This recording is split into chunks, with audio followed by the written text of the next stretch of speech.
I'd like to call to order the Plan and Zone Commission meeting of Tuesday, July 31st. I'd like to make a couple announcements first. I need to ask everybody to please turn off your phones. It could interfere with our audio recording. Second announcement is if anybody is here that is going to attend the meeting out at Public Works regarding Lorton Avenue, the time has been changed to 6:15. With that in mind, I'm also going to move that petition to the start of our zoning activities, so we'll try to get through that, allowing you time to get out there. We do not have a public hearing tonight.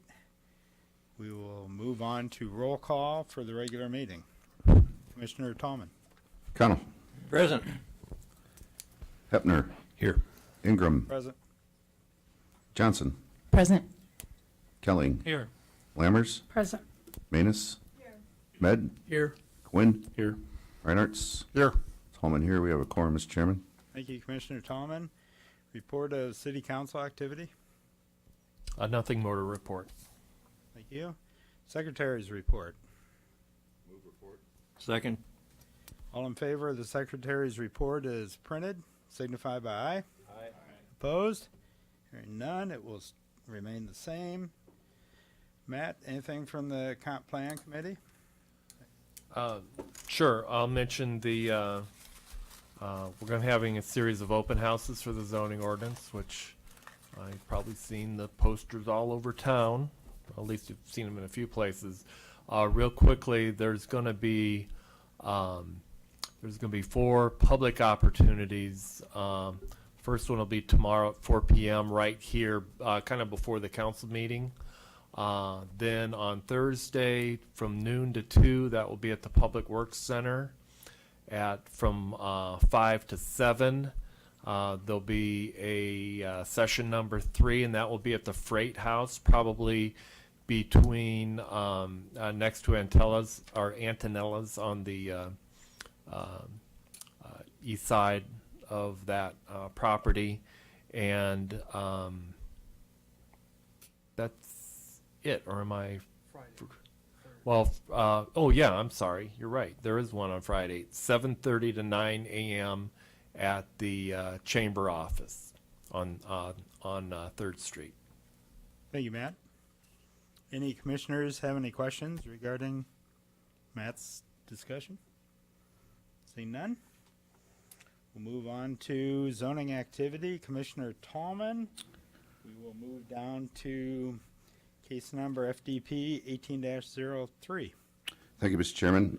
Case number FDP 1803, request of William Torcha on behalf of WCT Investments, Davenport Series LLC for a PDD Plan Development District final development plan for an 8,964 square foot drive-through restaurant on 2.2 acres more or less, located on the south side of 53rd Street, approximately 385 feet east of Lorton Avenue.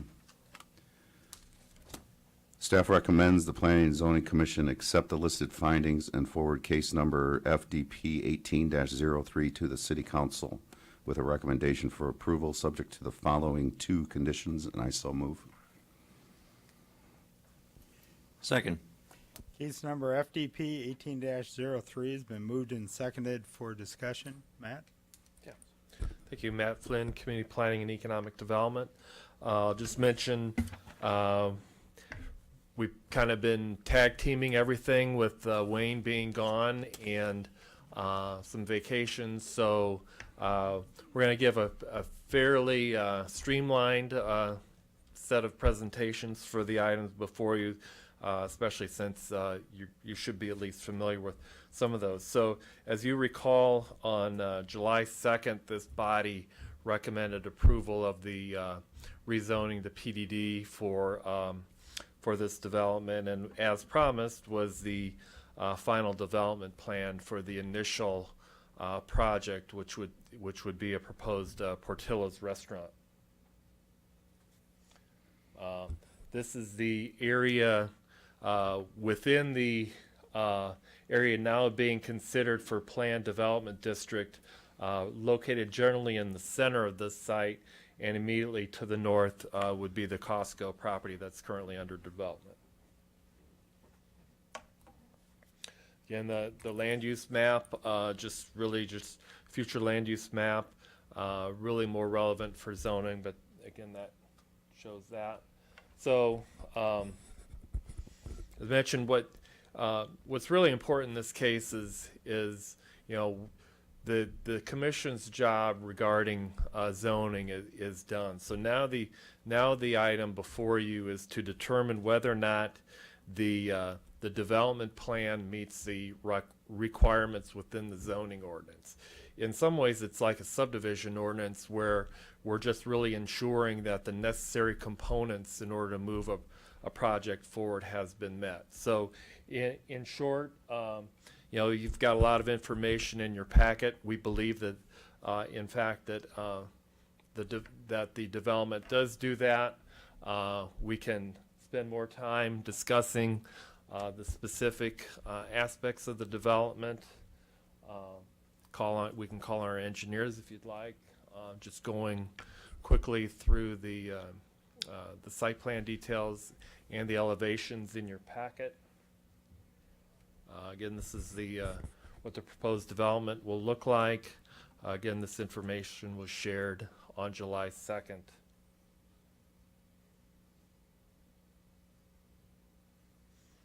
I know one of the important aspects was, making sure that stormwater is being adequately addressed, and as indicated at the rezoning meeting, they're prepared to install an underground system, state of the art, and I've been working with engineering to ensure that it meets or exceeds our standards within our new stormwater ordinance. So again, it is consistent, the discussion regarding the plan being residential general, yet being on an edge adjacent to 53rd Street, and we believe that the final development plan is consistent with the rezoning. So with that, we do recommend approval and would be happy to answer any questions for you. Thank you, Matt. Commissioners, any questions? Commissioner Lammers. Will you clarify for me, we had a split vote on the original, That's correct. so although it was 5-4, it's considered a passed, and then city council is still acting on it. So is this typical that we have this so close before something's finalized with the council? It's fairly typical. In some cases, the final development plan actually moves forward in tandem with the actual rezoning. Now, what should be noted again with the conditions is that it's designed so that the final development plan does not move forward without the rezoning, and B, the vacation of Fairhaven that were discussed. So even though we're not exactly in sync with both, we would expect that the final development plan will catch up with the rezoning, since the rezoning has 3 readings. But these conditions would ensure that you're not approving anything that's not allowed by zoning. Okay, thank you. Any additional questions at this time? Commissioner Johnson. And you noted something about, and forgive me, I don't know what they are, circulation signs, and that was the requirement that is being waived for it's under H, for the circulation, for freestanding. Those will be reviewed at the site plan process. Okay, can you tell me what a circulation sign is versus just this directs- It directs traffic on site. A directional sign. So Oh, okay. exit, entrance, Okay, got it. Any additional questions? Thank you, Matt. Would the petitioner like to speak at this time, or your representative? It's optional. Will be fast because we want to be optional. We thank you for moving us up so that we can get out to Public Works for the Absolutely. subsequent meeting. Just want to go through it one more time to indicate that basically what you're seeing is pretty much what we had provided before relative to the site. There's been Can you very do little. me a favor and identify Oh, yourself? I'm sorry. Yeah, that'd be a good idea too. I'm Tom Pasternak. I'm the representative for the developer WCT Investments. But basically, it conforms pretty much to the way we had it before when we had our prior meeting. And more importantly, though, we've gone through all the elements of the site plan regulation code with the city of Davenport and met those elements, element for element. So the bottom line from our perspective is that we have complied with the code as required, such that the site plan should be moved forward and catch up to the rezoning. And again, thank you very much for your time. If you have any additional questions, I do have the developer here who can speak to specific issues with regard to development if you need it. Thank you. Commissioners, any questions? Would anybody in the audience like to speak either in favor of or in opposition to this petition? Now's your chance. Seeing none, commissioners, final chance to ask questions? Seeing none, roll call, please. Connell. Yes. Hepner. Yes. Johnson. Yes. Kelly. Yes. Lammers. Yes. Manus. Yes. Med. Yes. Quinn. Yes. Reinhardt. Yes. Tallman, yes. The motion carries. Thank you. Now we will move on to the first case, case number REZ 18-10. Commissioner Tallman. Yes, case number REZ 18-10, requested Jessica Tuttle on behalf of Thompson Thrift Development Company, Inc., to rezone 24.27 acres, more or less, of property located south of East 53rd and west of the Bettendorf city border from R2 PUD low-density residential district planned unit development and PDD planned development district to R5M PUD medium-density dwelling district planned unit development.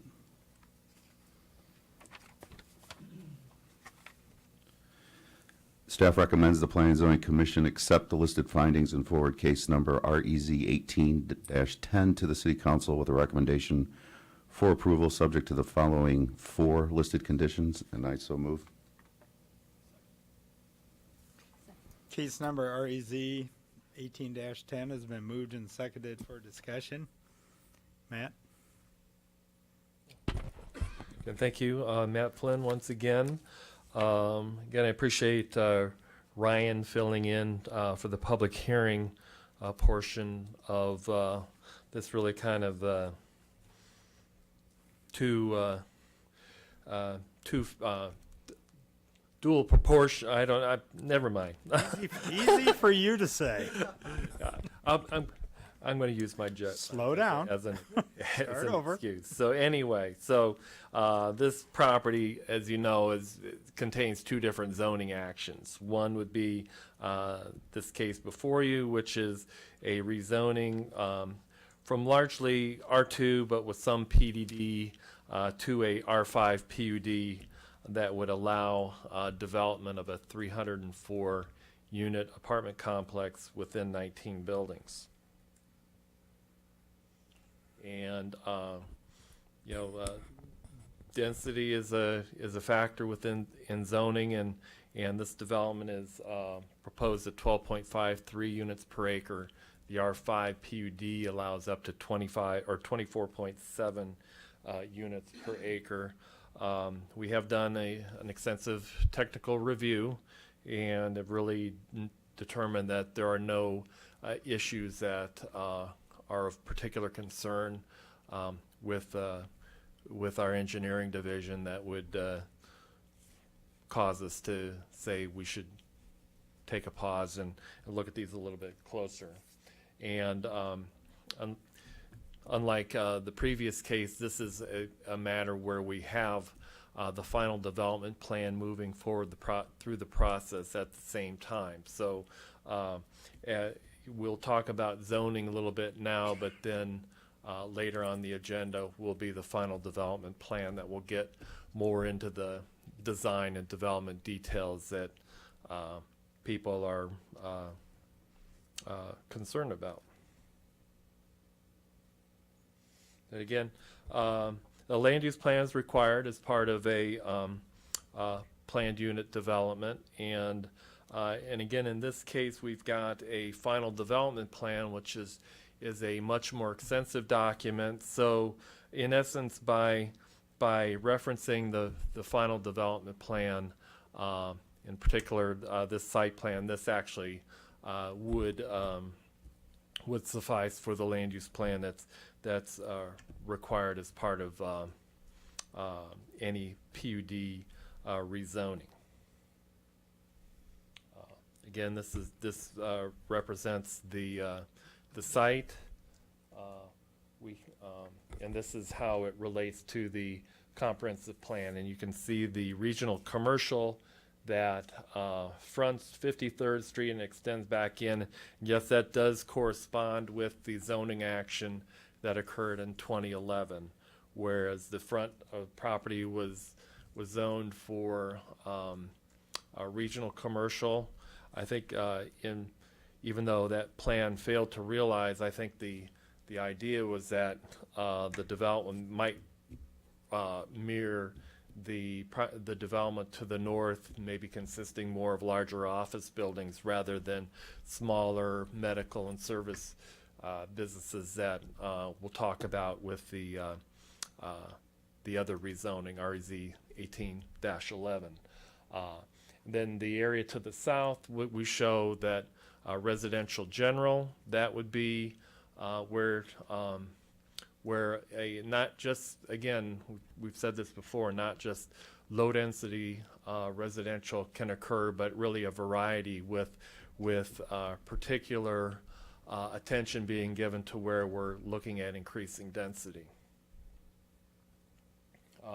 We have been working closely with the city of Bettendorf. This is a development that is adjacent to our neighbors, and this shows the comprehensive plan for Bettendorf. They have a what they call urban low intensity district, which is primarily where the residential subdivision lies, and then community commercial that is, I would say, more of a nodal type development that's kind of centered on the 18th Street and 53rd Street intersection. Existing zoning, again, showing PDD and R2 PUD, which, again, was reflected very similarly within the comp plan future land use designation. Existing zoning in Bettendorf.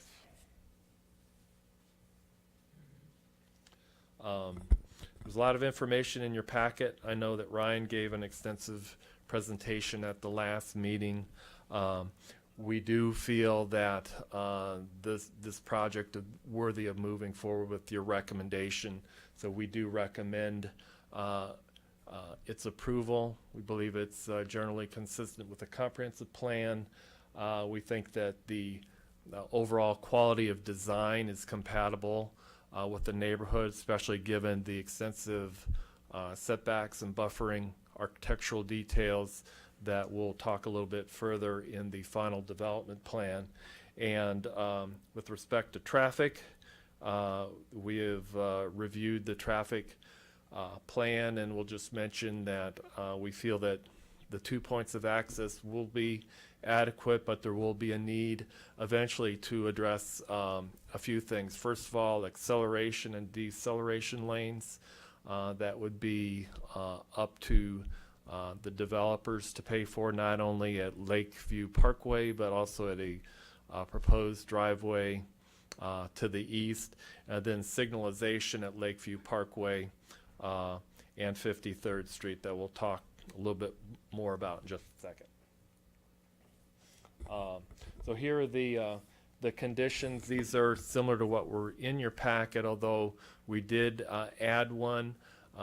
What's in your packet failed to address the need for that signal and cost sharing. Now, cost sharing is a very common way that city gets signals done, particularly when the development is contributing to the need for those signals. We've had those discussions with the two developers, Watermark and Build the Suit, but we didn't quite get to the point where we were actually putting in a specific allocation percentage or otherwise in our report. I think it's important for the commission to be focused on and getting the assurance that yes, signals will be installed when they're needed. In terms of determining the actual cost sharing, we feel that we've got time to work through that issue before it actually goes to City Council for its recommendation. Number 5 is something that you might see over the next few months. This is a condition that recognizes that we're kind of in transition here. We've got a new zoning ordinance. Did I mention the open houses? I'm kidding. Coming online probably within 3 or 4 months now, and this just says that when we turn the page, literally, that we're going to do our best to make sure that the new zoning classification most closely mirrors the R5 PUD as it exists now. So that's I think a little bit of assurance that we will, as a city, will in fact do that. With that, we've got Gary Statz here and Tom Liebhart to answer any engineering concerns if you have those at this point. Other than that, I'm happy to answer any other questions, and like I said, we do recommend approval. Thank you, Matt. Commissioner Tallman. Thank you, Mr. Chairman. This is actually for the applicants. Do you have any issues with this additional condition?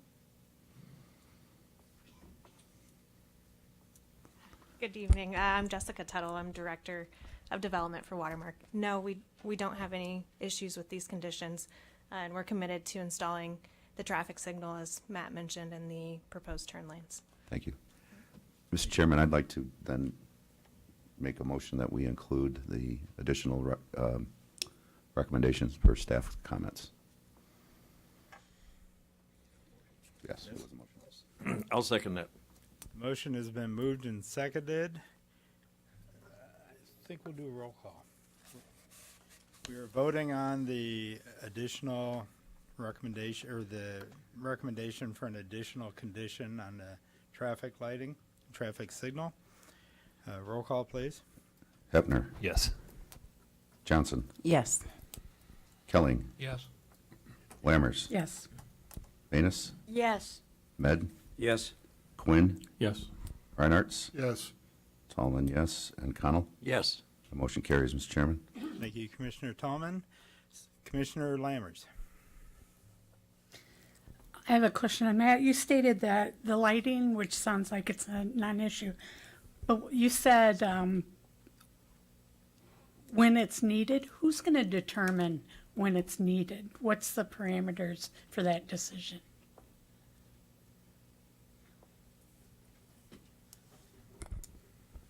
Again, the traffic study indicates when when it's warranted, or you hear the term traffic warrants. I believe is it 73% of when 73% of the units come online that they would be warranted. I don't know if we have that exact figure, but it is in the staff report and the traffic study. So there'll be a specific time. Now there may be reasons on account of logistics to do that sooner, but we want to make sure that they're in place before or at the time that they are warranted.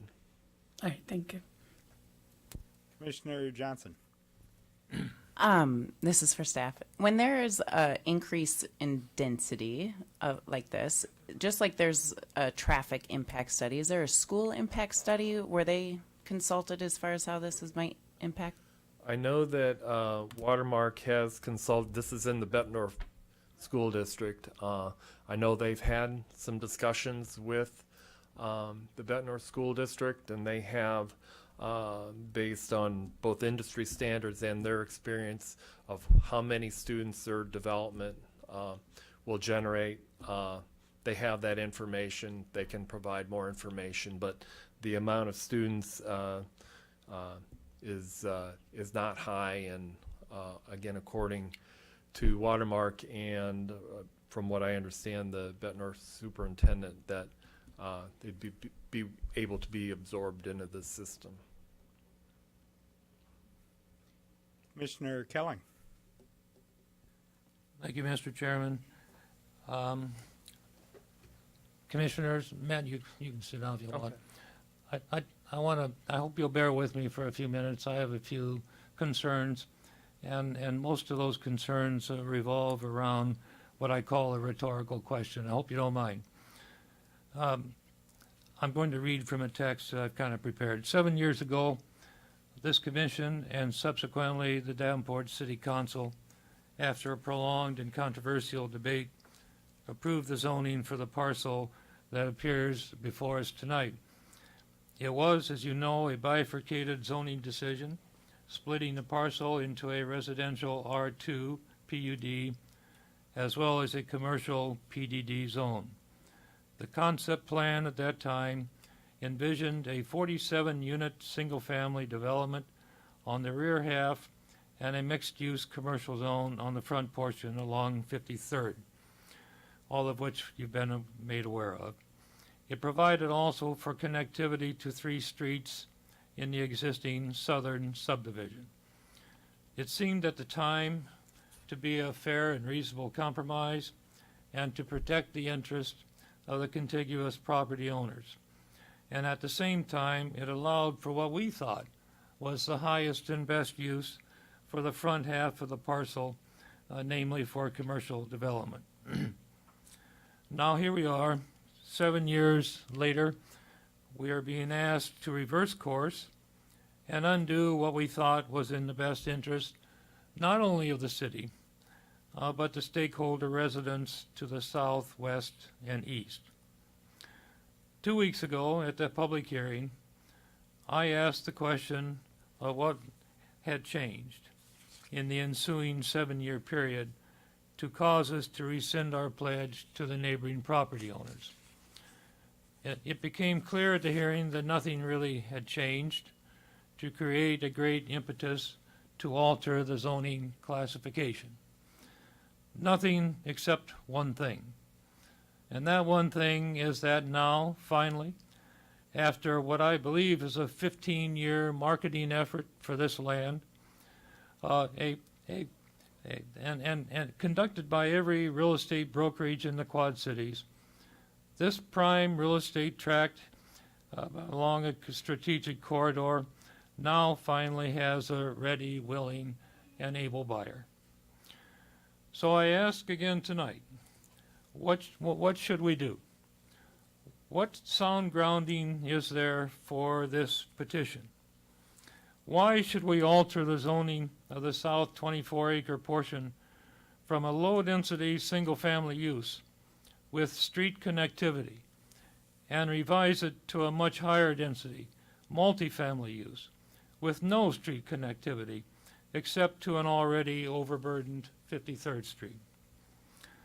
For me, I'm speaking only for myself, this is not only an economic development issue. It is the equally important issue of honoring precedent and maintaining, I think, public confidence in city governance. It's a matter of promise keeping. It's a matter of honoring our word. And even though it may seem extremely old school and anachronistic, and I can be accused of that every day, I believe it deserves at least a few minutes of discussion tonight before we make a decision.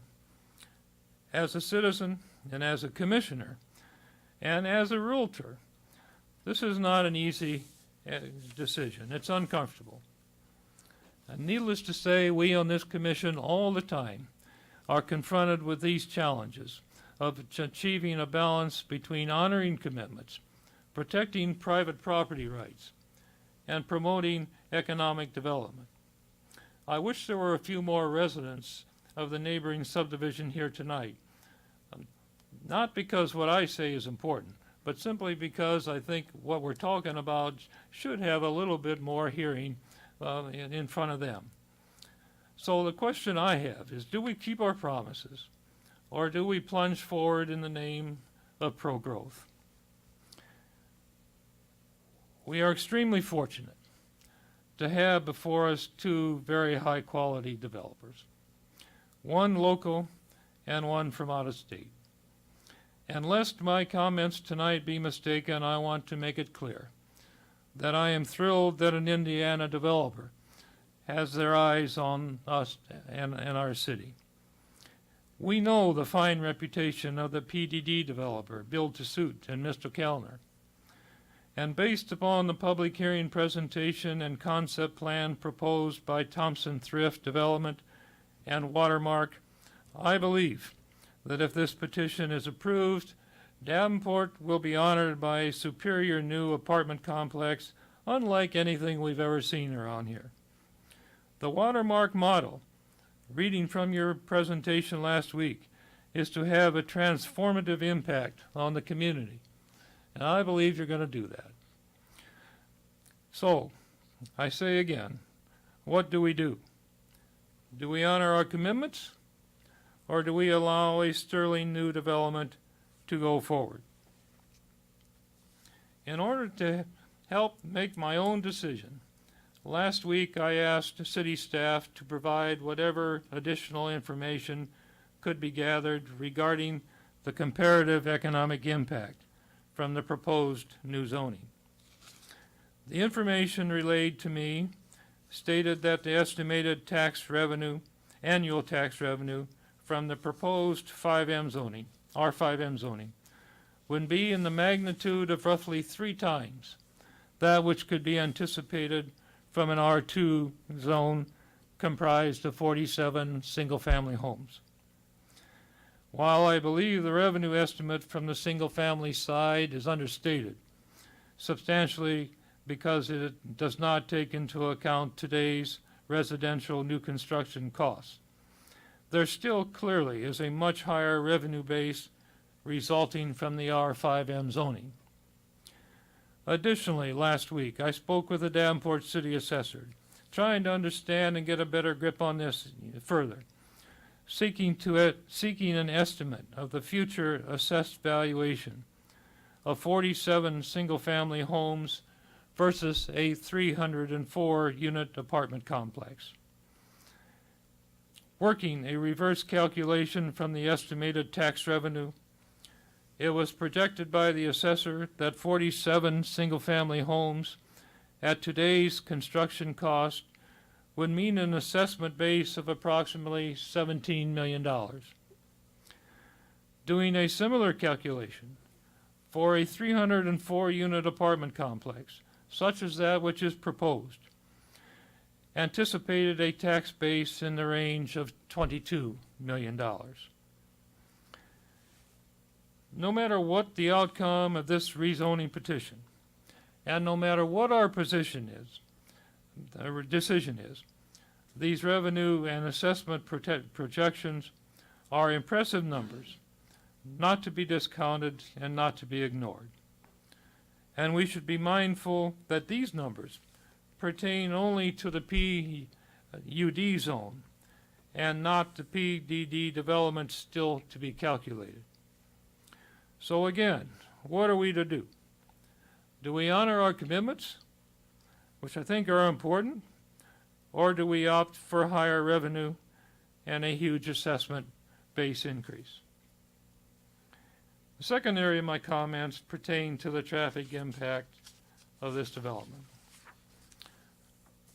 Commissioners, I don't know if any of you have thought about this, but we are the beneficiaries of 3 major traffic studies on the 53rd Street corridor in little more than a year. The one before us tonight is 70 pages long. The Portillo traffic study was 99 pages long. And if memory serves me right, the Costco study was well over 100 pages long. These studies are absolutely remarkable documents. They're remarkable in their length, they're remarkable in their nomenclature, they're remarkable in their conclusions, and they're remarkable in their incomprehensibility. I believe nobody reads them because nobody can understand them. And I wonder if even their authors have a clear understanding of their meaning. In each study, we are treated to the esoteric language of flow rates, trip calculations, triple origin matrices, internal capture rates, external capture rates, passenger class factors, SUV class factors, combo class factors, and street maps with arrows pointing to all directions on the compass and some not on the compass. For the layman looking at these studies, you would swear that some of the other arrows are pointing to the heavens, perhaps hoping that there might be some divine guidance in helping to understand them. Each study, and this is what gets me, each study says the same thing. Each study arrives at the same recommendations. We provide for an acceleration lane. We provide for a deceleration lane. We provide for a left turn lane, and we provide for a right turn lane. We add one signal, and after all that is done, we say everything is going to be fine on 53rd Street. The Watermark project alone, not counting any PDD-created traffic, is projected to generate 1,915 vehicle trips per day on the 53rd Street corridor. All of these sophisticated traffic studies notwithstanding, my gut tells me that we have a huge traffic problem, a nightmare, brewing on 53rd Street between the Bettendorf border and Brady Street. When all of these shining, thrilling new developments come to online in the next 1 to 2 years, our focus will finally shift to the inconvenient truth and the staggering cost to cope with it. And it's a surety that the increased revenue and the increased assessment base from these new developments will not come close to paying for the cost of this major structural problem that we face. This has nothing to do with Watermark. It has nothing to do with build to suit. It's not their problem. It's our problem. It's Davenport's problem. And I believe we have not begun to understand its full measures and the cost to cure it. So I complete my comments with the question again, what are we to do? Maybe I'm the only one wondering. But I thank you for your time. And I'm tempted to say, like they do in Washington in the Congress, I yield the balance of my time, although I know there isn't any. Thank you. Thank you. I need to ask staff, why did Commissioner Kelling's information not get dispersed to all of us? I thought that when commissioners asked a question, it would be forwarded back to all the commissioners.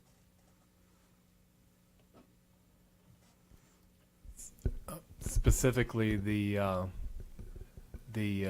information about the assessments. Well, the assessment, the appraisal, yeah. It's, Well, I will say that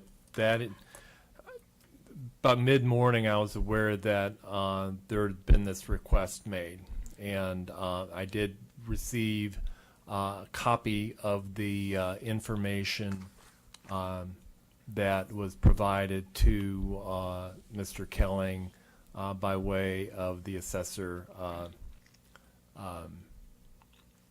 Nick Van Camp. But why that wasn't distributed, I will take responsibility for that. I can get copies of that for you right now. I will say that, you know, in the course of our doing our study here, that, you know, the impacts on property values is highly variable. It does not have you know, it's not directly based on land use, but again, if you would like to see that information, we can either provide it to you tonight, or if you wanted to consider that further, we can provide it, and maybe, you know, that might be reason to do a continuance. I guess my biggest concern is, do you concur with Commissioner Kelling's assessment and numbers so that we're all hearing what is factual and not, and this is no offense to you, Scott. I'm not saying that you would have distorted it. I just think all that information should have been brought to all of us and not you specific. Well, the what I saw, to be honest, I wasn't quite sure what I was looking at. I know that Brian Heyer also received that information, and again, since I was out the last 2 weeks, I was not aware of any specific request and whether or not that should be distributed in advance. Okay, I personally, in listening to this, I do not feel that this would warrant a continuance. I don't know that all those numbers are germane to our decision at the moment. I do understand the comparison between the single family and the multi-unit, and I think that it was nothing less than what I and maybe some of my commissioners would think would be the numbers in relative terms. I guess my biggest concern is that I thought we should all be privy to information when a commissioner asks a question. I thought originally the questions were supposed to go through all the commissioners, copied to all the commissioners, and then that answer responded to all the commissioners. I'm just trying to look in the go forward to not have this hiccup and I don't want to penalize Watermark because of this oversight. I don't think this is something that needs a continuance. I think we can move forward from that. I just hope we don't have that issue in the future. Thank you, Matt. Any additional questions from the commissioners at this time before I open it up to the floor? Commissioner Reinhardt. Thank you, sir. I have a question for the developer. In your search for property to develop, this piece of property obviously came to your attention. But, you know, we've got a lot of property along Veterans Memorial Parkway that it seems would also suit this type of a development. What made you choose the one on 53rd as opposed to some available land that exists that's not going to have any impact on existing neighborhoods? Sure. So Dave Engler is with me. He's our director of acquisitions, and he searches for our properties within communities. I know just real quickly before he can add to this, but we have been searching here in Davenport for at least 2 years that I know of. Dave's probably been searching for longer. And so the property has to meet a certain list of criteria for us. Near new retail. This site will be directly next to new retail, and so there's a certain type of walkability that we like about it. Near high-end housing, in good school systems, and then we have to have a seller that is willing to sell and the price that makes sense for us. So we have really scrubbed all of the properties here in Davenport, and we're excited to show you the project in front of you tonight. So basically the reason you picked this piece of property as opposed to something else was it was more cost effective? No, it really meets all of our criteria. So we like that we're a buffer transition zone between the single family neighbors and the retail. We don't think that a big box retailer would be a good use up against those single family homes. And because of the great city process, Matt coordinated multiple public hearings with the neighborhood or neighborhood meetings. And so we've really worked with the neighborhood to get the best site plan possible for the site. So it's much more than just cost effective. All right, thank you. Would the petitioner like to offer any additional information, or are you good at this point? I think a lot of this has really been discussed. There was the economic analysis that was brought up. I think the taxes, Springs' annual tax revenue is around $650,000, so we think we'll be at or above typically a nearby comparative multifamily projects, so the 3 times tax revenue, I think that was accurate. Our hard cost and construction is $35 million. So there's some numbers out there that I think might be adjusted, and then the cost of the land adds to this economic analysis as well. So we're happy to provide more information if requested on that. Traffic impact, I know that was brought up. I know those reports are long. I think, again, this is a really good buffer transition use here. Multifamily does have about the same amount of trips as single family. When you look at our tenants and our residents that are staying here, usually only have 1 car per unit, whereas a single family would have multiple cars. And then if you look at us versus, say, an IKEA that would go here, we're much less traffic for this property than a proposed use like that. So, thank you. Thank you. At this time, I want to open up the mic to anybody in the audience that'd like to speak in favor of or in opposition to. Please come forward and identify yourself. My name is Michael Ryan. I live in the neighborhood at 4646 East 49th Court in Davenport. So I'm on the southern edge of the property. And I want to thank Commissioner Kelling. He probably stole about half my points, so hopefully this will be a little bit shorter than it would have been otherwise. And also, I want to echo his appreciation for you guys taking so much time to consider Davenport.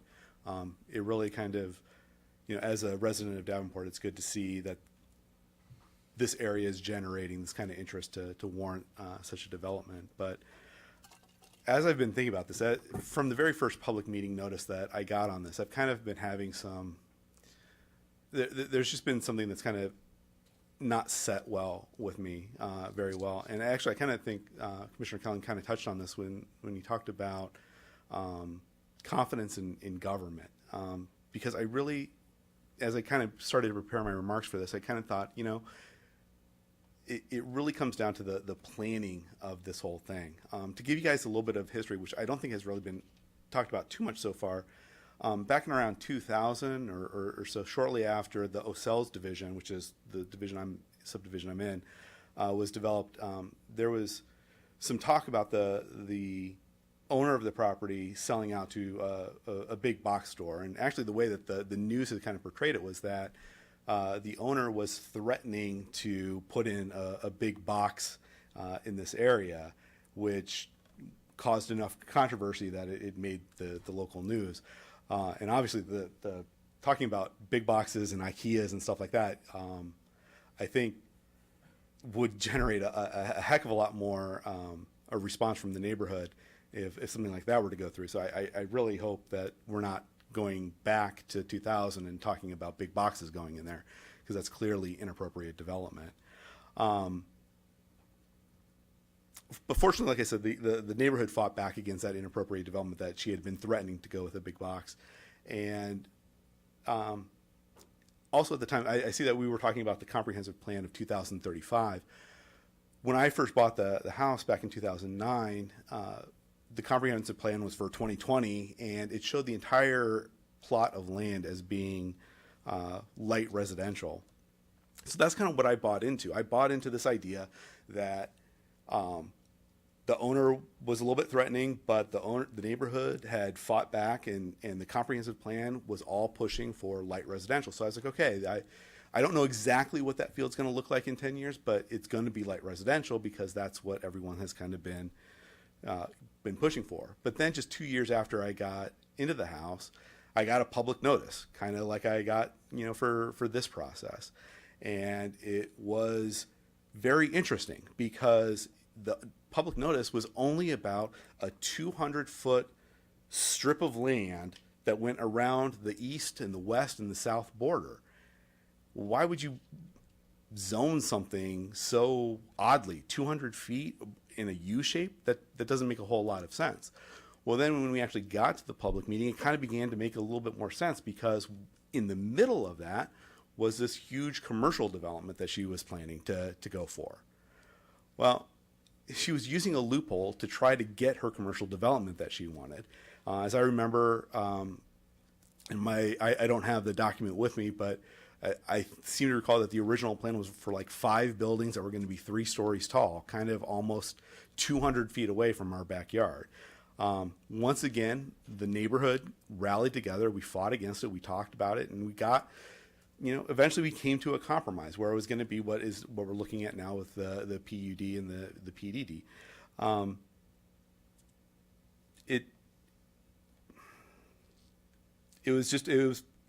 We felt it was really hard. And the other thing about it was we were kind of like, one of the official said, well, why are you protesting this light residential that we were protesting? Because we were protesting that 200-foot border around it.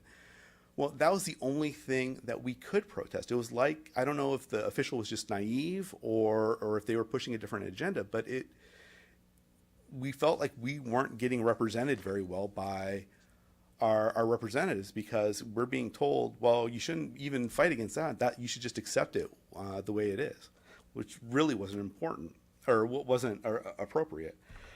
Now we're back here, and once again, it feels like our voices aren't really being heard. Our alderman at the first public hearing even admitted that if a similar development was going up in his neighborhood, that he would move.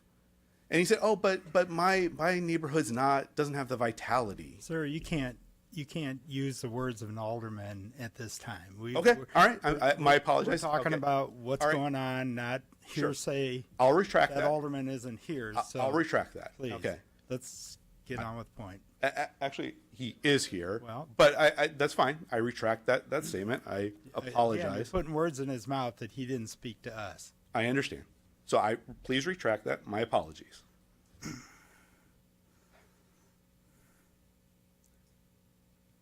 I guess my point that I want to get across in regards to the planning of all of this is that we're being asked to trust the promise of a plan of an owner that has threatened us with big boxes and has used loopholes to cut us out of the process.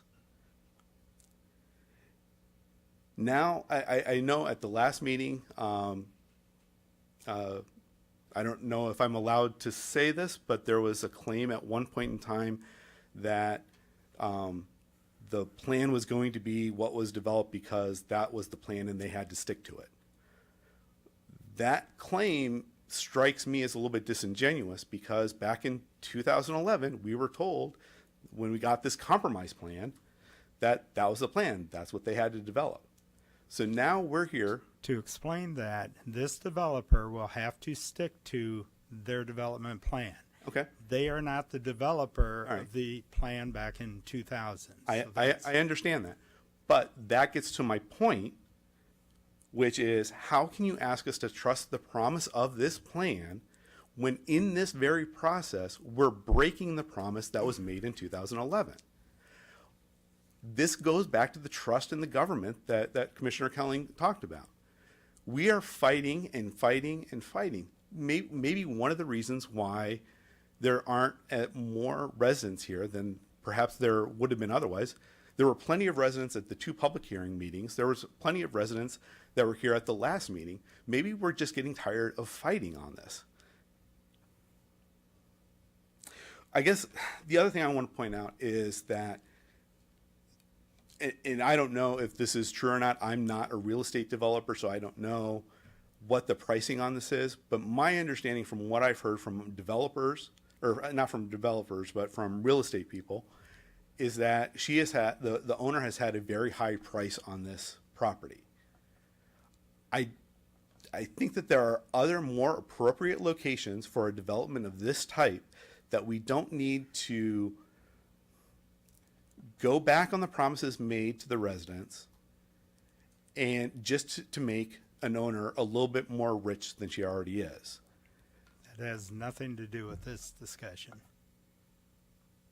It kind of feels like it does, because the only reason why it hasn't been developed is that, from what I've understood, is that there hasn't been a buyer. Well, part of that is due to the price that she's asking for. If I ask for $1 million for my house, the city is under no obligation to to rezone my plot of land as high residential to put in a high-rise apartment building, because that would be clearly inappropriate. And it would destroy the trust that the neighbors have in the zoning process. And that's what's happening here. It's not necessarily a high-rise development, but what's happening is that the promises that have been made are being broken. And it's for the benefit of the current owner to get a little bit more money than she would already have. I'll wrap it up really quick because I can see you're kind of getting a little bit frustrated with me. Well, we have a 5-minute time limit, so Have I exceeded it? you're into 15 minutes, so. 15 minutes? Yes. I apologize. I would just say, Your conclusion. sure. In conclusion, I believe we're breaking a lot of promises. I would also highly encourage people to take a look at the traffic study. I looked at the traffic study. I did go through it. I didn't understand it, just as Commissioner Kelly noted that there's a lot of gobbledygook in it. But just drive 53rd at 4 o'clock or 5 o'clock or 6 o'clock and see how long it takes you to get from 18th Street in Bettendorf over to 74. Just adding lights is not the solution to this problem, especially if you want 53rd to be an arterial street. Maybe we should help direct development up to Forest Grove Veterans Memorial Parkway. The one last thing, and I apologize for this, the lights, I know that they've talked about the lights being directed so that they only fall onto their own property, but driving by some of the new developments that I'm sure had the same restrictions, it creates a light island that even though the light isn't actually going off of their property, it's still noticeable and would affect quality of life. So thank you. My apologies for going over time. 15 minutes. Wow, I'm very sorry. Thank you. Would anybody else like to step forward and speak in favor or opposition? Seeing none, would the petitioner like any closing comments? Thank you. Commissioners, any final questions? Roll call, please. Johnson. Yes. Kelly. Yes. Lammers. No. Manus. Would you restate the motion for me, please? This is the main motion to recommend approval for the rezoning request. Yes. Med. Yes. Quinn. Yes. Reinhardt. No. Tallman, yes. Connell. Yes. And Hepner. Yes. Motion carries, Mr. Chairman. Thank you, Commissioner Tallman. Moving on to case number REZ 18-11. Case number REZ 18-11, request of Kevin Kellner on behalf of Build to Suit to rezone 13 acres more or less of property located south of East 53rd Street, immediately west of the Bettendorf city border, from R2 PUD Low Density Residential District Planned Unit Development and PDD Planned Development District to all PDD with a new land use plan. Staff recommends that the Planning and Zoning Commission accept the listed findings and forward case number REZ 18-11 to the City Council with recommendation for approval, subject to the following 3 conditions, and I so move. Second. Case number REZ 18-11 has been moved and seconded for discussion. Scott?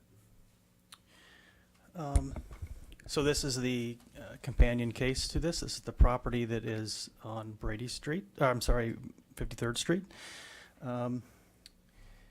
If you back up to that one diagram that we had that showed the angles on the side of the property, so it's just these corners of the property that actually are being changed from what the previous plan was, but we're doing a rezoning for the whole area anyway.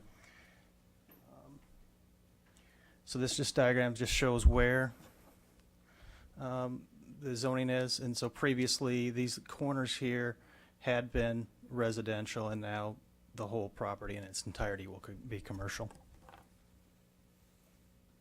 which is shown here.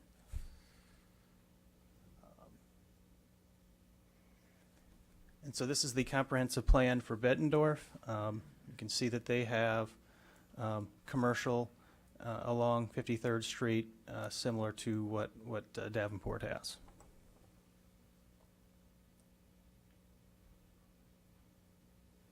And existing zoning.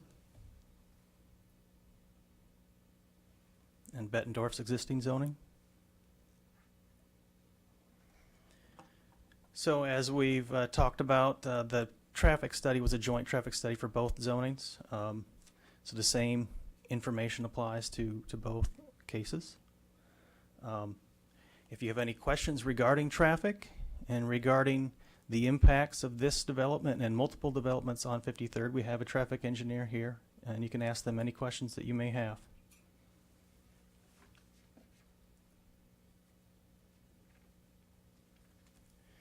Our findings that this rezoning is consistent with the comprehensive plan and with the compatible with the surrounding neighborhood, and it's recommended for approval.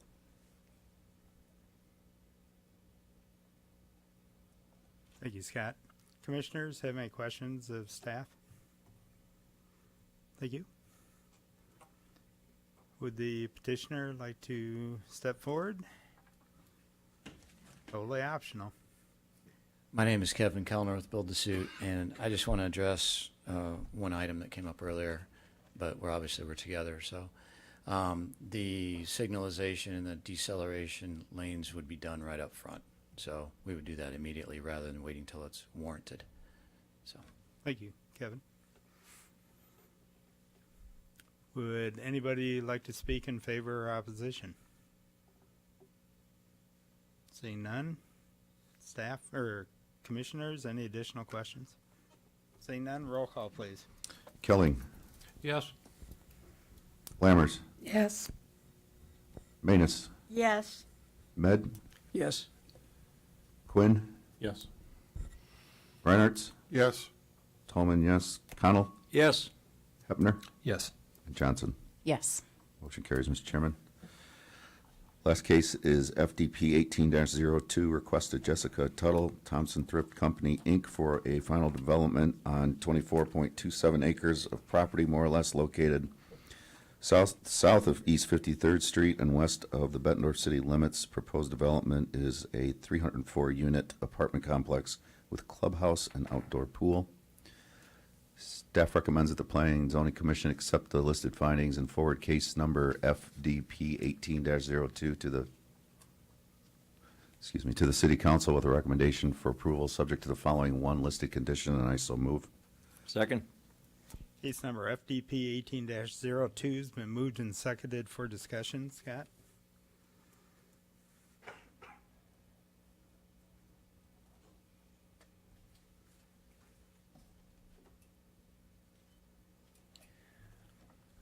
The conditions of the final development plan have been met, and staff recommends an approval.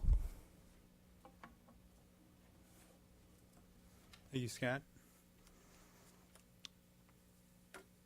Does the petitioner have any additional comments? I don't think we have any additional comments at this time, but happy to answer any questions.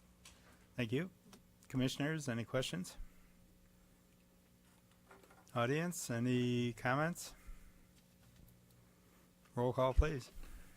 Lammers. Yes. Manus. Yes. Med. Yes. Quinn. Yes.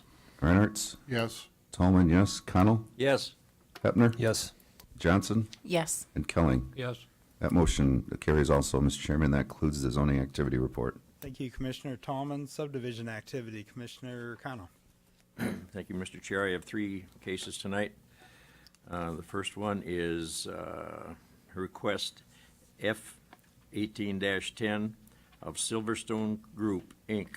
for the final plat of Crow Valley Plaza, 12th edition, on 14.67 acres MOL, being a replat of Lot 1 of Crow Valley Plaza, 10th edition, located along the north side of East 56th Street and north of Lakeview Parkway, containing 2 lots. Staff recommends the Plan and Zone Commission accept the findings and forward case number F-18-10 to the City Council for approval, subject to meeting Municipal Code Chapter 13.34 Stormwater Management, and I so move. Case number F18-10 has been moved and seconded for discussion. Scott?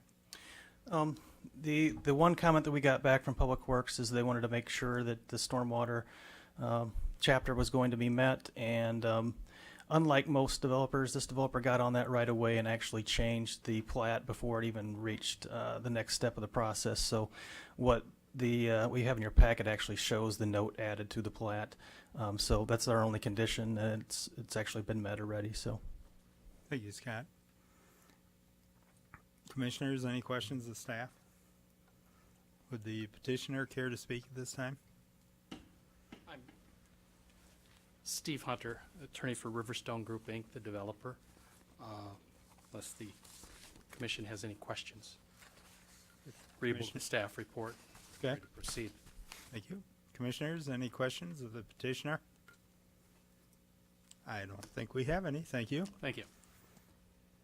Roll call, please. Manus. Yes. Med. Yes. Quinn. Yes. Reinhardt. Yes. Tallman, yes. Connell. Yes. Hepner. Yes. Johnson. Yes. Kelling. Yes. And Lammers. Yes. Motion carries. My second case tonight is request P18-04 of Build to Suit, Inc. for the preliminary plat of Watermark First Edition on 37.92 acres MOL, a property located at 4607 East 53rd Street, parcel number N0910-01 containing 4 lots. Staff recommends the Plan and Zone Commission accept the findings and forward case number P18-04 to the City Council for approval, and I so move. Case number P18-04 has been moved and seconded for discussion. Scott?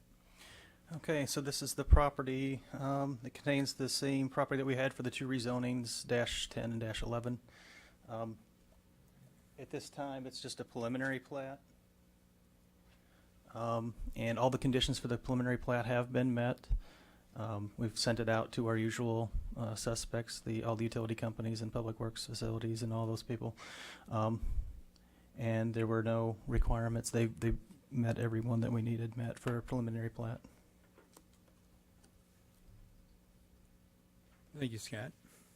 Commissioners, any questions? Seeing none. Appreciate it, Scott. Roll call, please. Med. Yes. Quinn. Yes. Reinhardt. Yes. Tallman, yes. Connell. Yes. Hepner. Yes. Johnson. Yes. Kelling. Yes. Lammers. Yes. And Manus. Yes. That motion carries. My next case is number F18-11, request of Spear Development for final plat of Spear Commercial Park, First Edition on 31.64 acres MOL, located at the southeast corner of East 53rd Street and Eastern Avenue. And I lost my place on my conditions.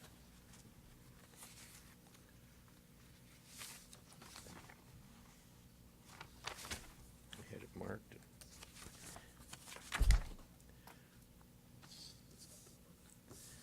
Excuse me while I find my place here.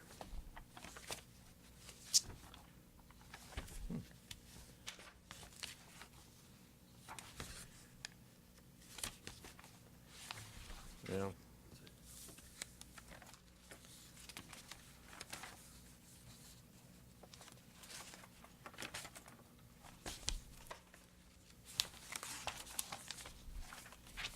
There it is. Staff recommends the Plan and Zone Commission accept the listed findings and forward case number F18-11 to the City Council with recommendation for approval, subject to the 11 listed conditions, and I so move. Case number F18-11 has been moved and seconded for discussion. Scott? Mr. Chairman, I will be abstaining from this case and have asked Commissioner Connell to handle the roll call. Thank you, Commissioner Tallman. Okay, or I'll wait a minute here a second.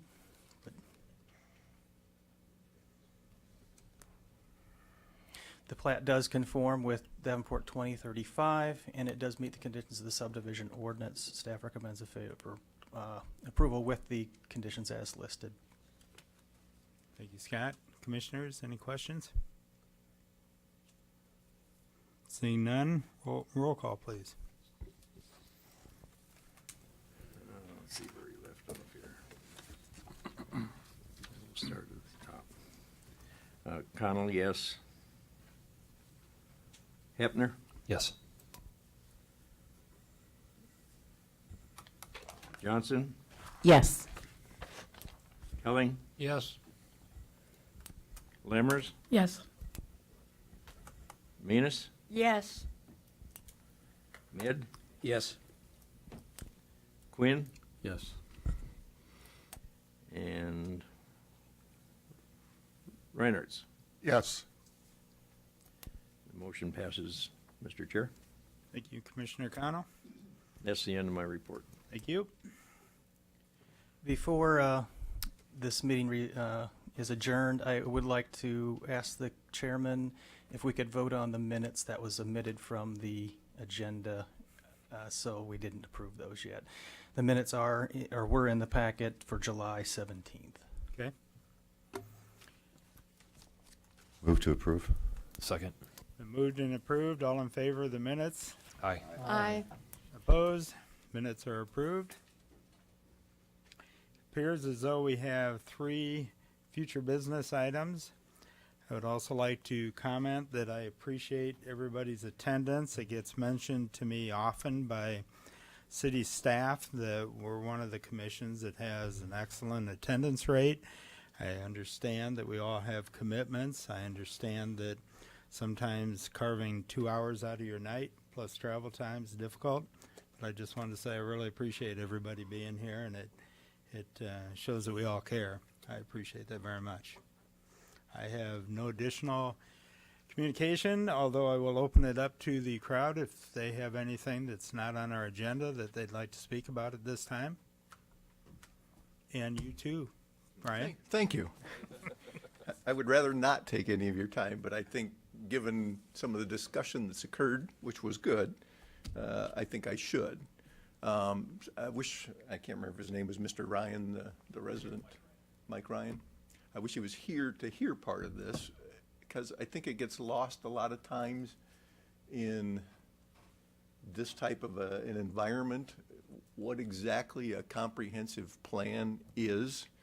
We have Davenport 2020, Davenport 2035, which really is evidence of prior deliberations and consideration about what zoning should be, and it simply serves as a guideline for people in your chairs when issues come before you. And the other part of a comprehensive plan is what goes on in this room in front of you and goes on in front of the city council, and that is the public hearing, the reports, the discussion, the questions, and the deliberation of the factors that y'all are supposed to consider when it comes to a rezoning. That is just as much part of the comprehensive plan as 2035. And so I'm not picking Scott. I thought promise was a bad, unfortunate choice of terms from that regard, in that the comprehensive plan is all of that discussion.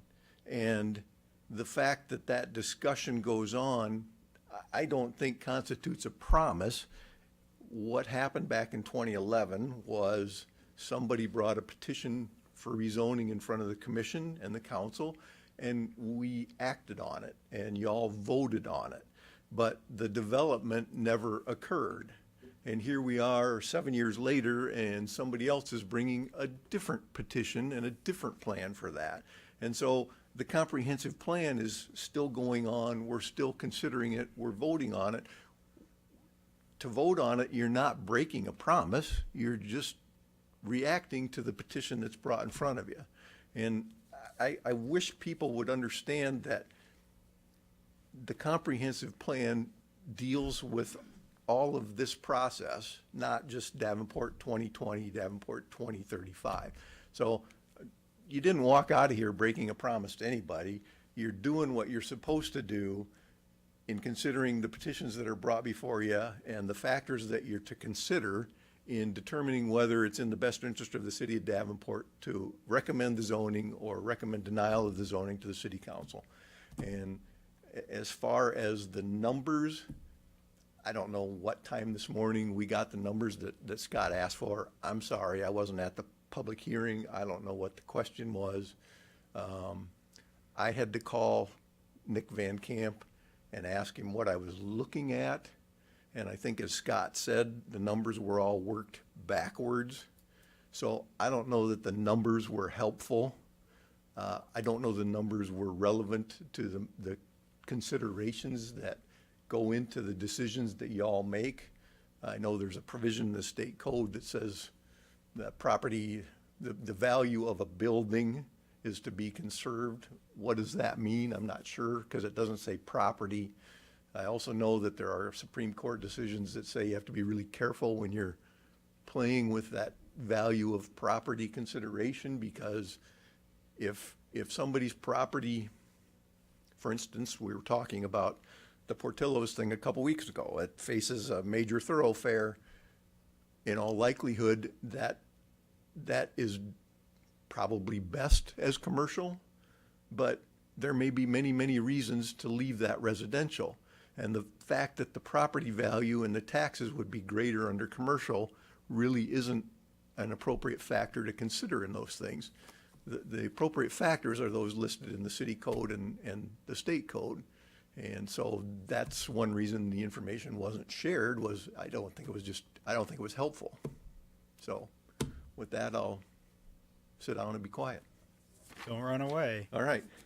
Commissioner Lammers. I'll tell you what my personal struggle is when we make decisions on behalf of the city of Davenport. I struggle personally when we make those decisions that tend to go towards development versus residential. And so when I'm making my decisions, I listen to the whole picture, and I sit here and think, people invest in their neighborhood in the purchase of a house, hopefully lifelong, based on discussions and decisions that are made during a period of time. I struggle when those decisions change, and yet I feel at times that the importance of the residents' voice is overshadowed by the growth of the development, and I can't find a balance there.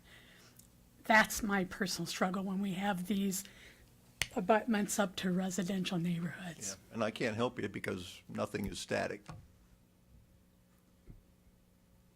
True, and along that same line, the very people, and I'm not going to quote numbers, but the very people that were in defiant opposition of Costco are now benefiting because of that.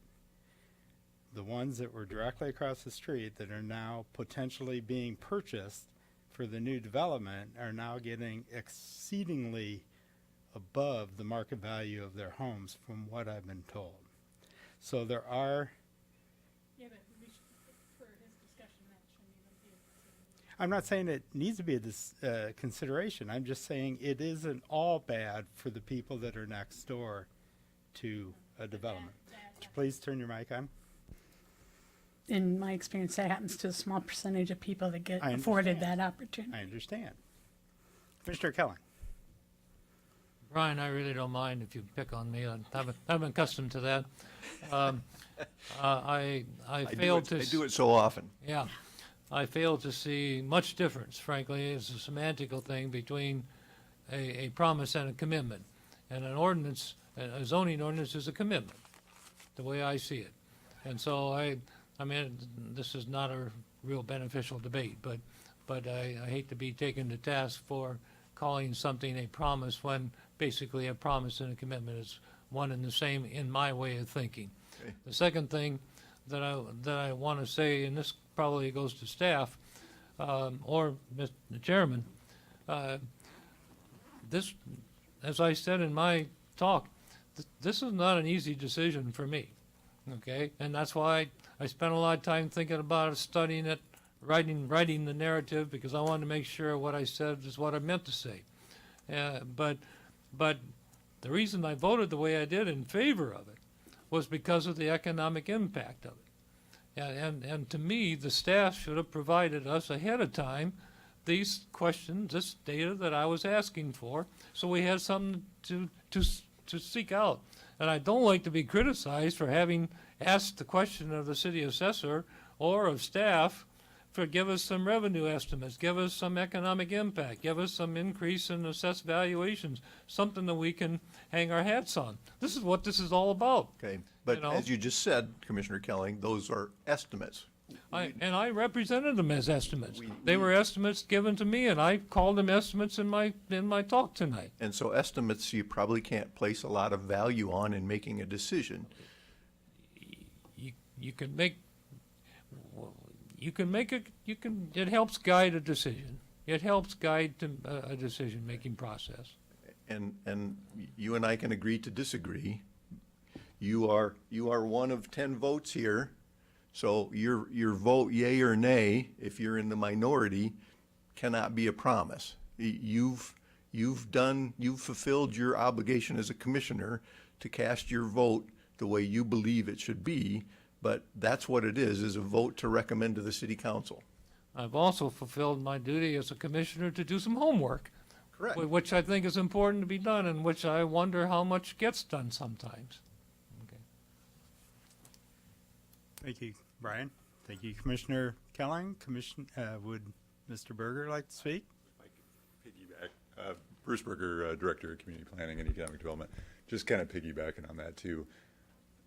To clear the air, it was my decision we started to go down the path. You did ask a question at the public hearing 2 weeks ago. Ryan Rusnak and I talked about it. There isn't a good way to gather that info.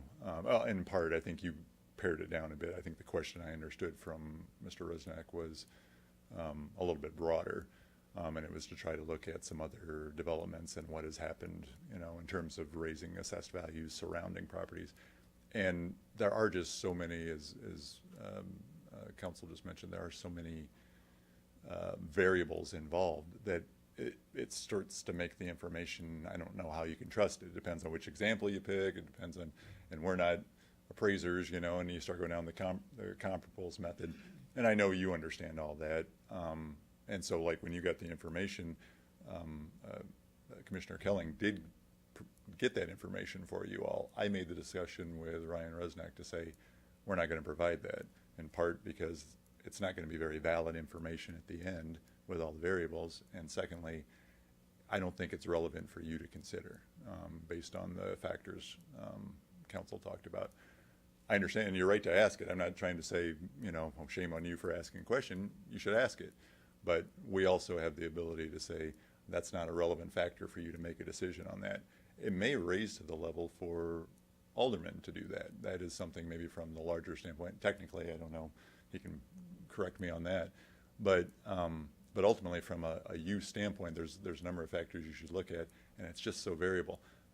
Having said all that, I think, like you just stated, Commissioner Kelling, that's perfect that you do your own research and look at it. I guess I would just take umbrage that I don't know that we're going to provide that when it's not relevant and it's going to be full of holes to you to try to, it may color your decision, and I'd rather leave that as unbiased as we can with just some good information. So if you want me to do something different, we can talk further on it, but that's kind of along that same line. Then, by providing the information you did to Commissioner Kelling, we all ended up hearing his version of what you provided to him, and I think that it was not just to correct though.